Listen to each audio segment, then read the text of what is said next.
Hello, everyone. My name is Feng Weitian, a member of Group Husu Husu. Our main topic is about the American religion. Religion played an important role in the development of American civil history, and we are breaking into four subtopics. My subtopic is how did main religions take root in America? At the early 17th century, King James I, the King of Britain, whose religious policy consisted of asserting the supreme authority and divine right of the crown, which means he considered himself as a god, and that was objected by both Puritans and Catholics, caused many Christians moving to America. Here came the famous Mayflower, arrived Plymouth, Massachusetts, on November 21st, 1620, with a group of Puritans who believed that the Bible is the supreme authority, but not certain people or church. That was the first time which Puritans arrived at America. After Puritans took root in America, Roger Williams found Rhode Island, which is the first colony with religious liberty, under the support from a Native American tribe called Narragansett. As you know, each religion did not tolerate others at that time. They would consider each other as heretic. Soon, Rhode Island became a haven for Baptists, Quakers, Jews, and other religious minorities. Roger Williams also advocates the separation of church and state. Nearly a century after his death, Williams' notion of a wall of separation between church and state inspired the founders of the United States, who incorporated into United States Constitution and Bill of Rights. Thirdly, I want to talk about the Great Awakening. It's an important turning point of American religion in early history. Before we start the Great Awakening, we need to know something about Enlightenment first. Enlightenment, it was a period which European politics, philosophy, science, and communications were radically reoriented. New ideas and new values were brought by pioneers such as Isaac Newton and John Locke. However, those Enlightenment thinkers emphasized a scientific and logical view of the world while downplaying religion. Christians were feeling complacent with their methods of worship, and some were disillusioned with how wills and rationalism were dominating culture. Many began to crave a return to religious piety. Around that time, the 13 colonies were religiously divided, as shown in the picture. Most of New England belonged to the Congregational churches. The middle colonies were made up of Quakers, Anglicans, Lutherans, Baptists, Presbyterians, the Dutch Reformed, and Congregational Flowers. And the southern colonies, which painted in red, were mostly members of Anglican Church, but there were also many Baptists, Presbyterians, and Quakers.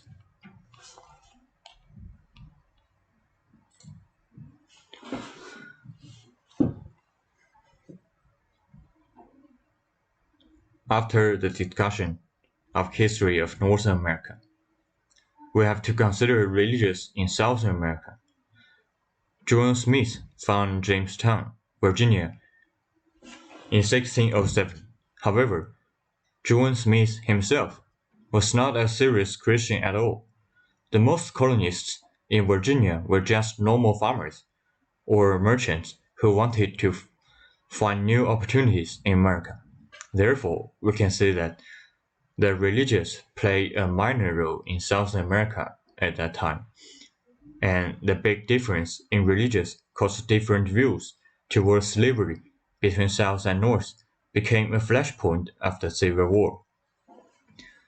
Well, that's my illustration about how did main religions take root in America.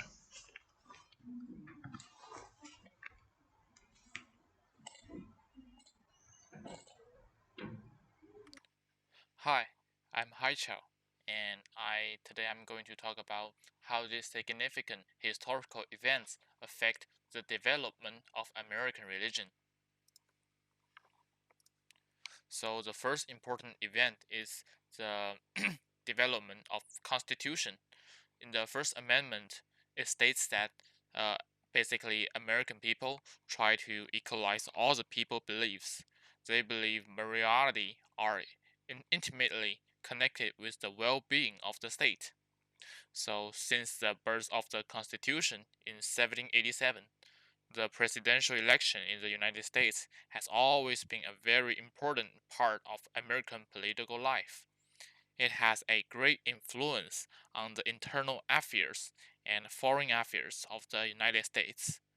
The United States Constitution actually clearly states that the separation of religion problems and political problems, but the influence of religion on American politics is everywhere. For example, in US presidential elections, religion, especially mainstream religion, plays a very important role in places like political parties, interest groups, media, and social thoughts. Mainstream religion is one of the greatest factors that are influencing US presidential election. And another important event is 9/11. So the 9/11 terrorist attacks brought on feelings of anxiety and vulnerability as many Americans had their sense of safety and comfort threatened. Given the traumatic nature of 9/11, it's not surprising that the events would also test people's religion beliefs. So immediately following the September 11 attacks, a wave of patriotism swept the nation. Citizens volunteered their time and blood to help those in need in New York City and Washington, D.C. At the first time, all the people are looking at the same goal, which is saving more people. However, religious behavior isn't usually affected in the long term by a single event. A practice in a social society tends to change slowly over a long period of time. And thank you.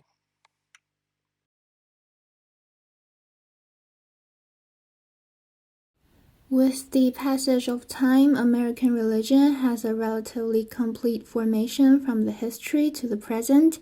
The religious diversity is a sign that the federal government of the United States is the first national government without officially recognized religion. Americans advocate to choose religious belief, churches, and the way of worship at will, rather than following others' authority in the history. In this religious country, we can see how religion affects American culture almost in every aspect. Under the influence of religion, Americans emphasize self-struggle and personality. Churches and religious organizations are also common in America. In real life, the President of the United States should take an oath according to the Bible when he takes office, and there are also a large number of students religious group in American campus. In the U.S. military, hospitals, prisons, airport, and many other institutions, there are also priests and clergy of different religion to provide religious service. In the United States, the most popular religion is Christianity, which accounts for the majority of the population. The core of Christian belief is that God loves the world. American civilization originates from the Christianity, and at the same time, the restriction of Christian culture on ideology also formed the choice of the Americans to be self-centered and strengthen the export of culture and idea. The idea that God loves everyone in the world has become the source of Western thought. Since God loves everyone, the realization of personal welfare is the embodiment of God love. Therefore, in American culture, the individual should be superior to the group, which is also the origin of individualism. After Christianity, Judaism is the second largest religious sect in the United States. According to a 2017 study, Judaism is the religion of about 2% of the American population. Judaism believes that there is only one God, and God is the creator of all existence. He is immaterial and the only one worshipped as the master of the universe. God observes human behavior and rewards good deeds and punishes evil ones. The beliefs of Judaism also influence that the American culture. All people are willing to do justice, be just and kind, also show compassion, and Americans have the idea that everyone should get respect. According to the data, Islam may be the third largest religion in the United States after Christianity and Judaism. American Muslims are also the most diverse religious community in the United States, including many ethnic groups. And Islam advocates a religion that loves peace, advocates justice, and harmonizes with people. Islam opposes aggression and oppression. It also contributes to the value of individual freedom and rejection of oppression in American culture. Hi, this is Yufan. My subtopic is Future. How population of major religious groups vary from 2010 to 2050. I will briefly divide my subtopic into two different parts. First, what will they be like? Second, why will they be like this? Here I will briefly answer the first question, what will they be like? Well, as you can see the diagram, Christians has the greatest share among all the religious groups. The second is Jews, and the third is Buddhists. If we take unaffiliated people as a special religious group, then it can be ranked too. However, in 2050, things changed. Although the first one is still Christians, the second one would be Muslims, and the third one would be Buddhist. Finally, the Jews would be ranked 4. And we still notice that the absolute number of Christians will slightly decrease compared to 2010, and the absolute number of Muslims will greatly increase compared to 2010. Is fertility. Well, as you can read and interpret the data here, I would like to add more information vocally. Well, the regional average is 2.0 and the replacement level is 2.1. So, the fertility rate for Muslims is well above the replacement level and the regional average. The Christians' rate is on par with the replacement level. Other religious groups in the religion have fertility rates below the replacement level, including Jews 2.0 and the religiously unaffiliated 1.6. Fertility alone fails to explain why Muslim could be ranked 2 in 2050. Age structure is another factor. Many of the groups projected to experience rapid growth in North America had relatively young populations in 2010. The median ages of Muslims 26, Buddhists 30, Hindus 30, and the religiously unaffiliated were all younger than the regional median age 37, as well as the median age of Christians 39 and the Jews 41 in North America. Well, if we take the unaffiliated religious people, a kind of special religious group, we will find that the base number of Muslims is too small for them to be the second population religious group in the future. So we have to ask why. The religiously unaffiliated population in North America is expected to grow primarily because of high levels of religious switching. Without religious switching, according to the diagram, the unaffiliated share of the population in 2050 would be expected to remain about the same as it was in 2010, taking into account projected patterns of religious switching. However, the unaffiliated share of the population is expected to increase to 26% by mid-century. Migration also expected to alter the religious landscape of North America in future decades. Muslims, Hindus, and Buddhists are all expected to increase as a share of North America's population because of immigration, primarily from countries in the Asia-Pacific region and the Middle East and North Africa. By contrast, the Jewish and religiously unaffiliated populations are projected to be slightly smaller in size in the decades ahead than they would be if migration were not taken into account. Migration is not expected to substantially change the share of the region population that is Christian. Let's make a conclusion. How major religions develop? Well, how did they originate?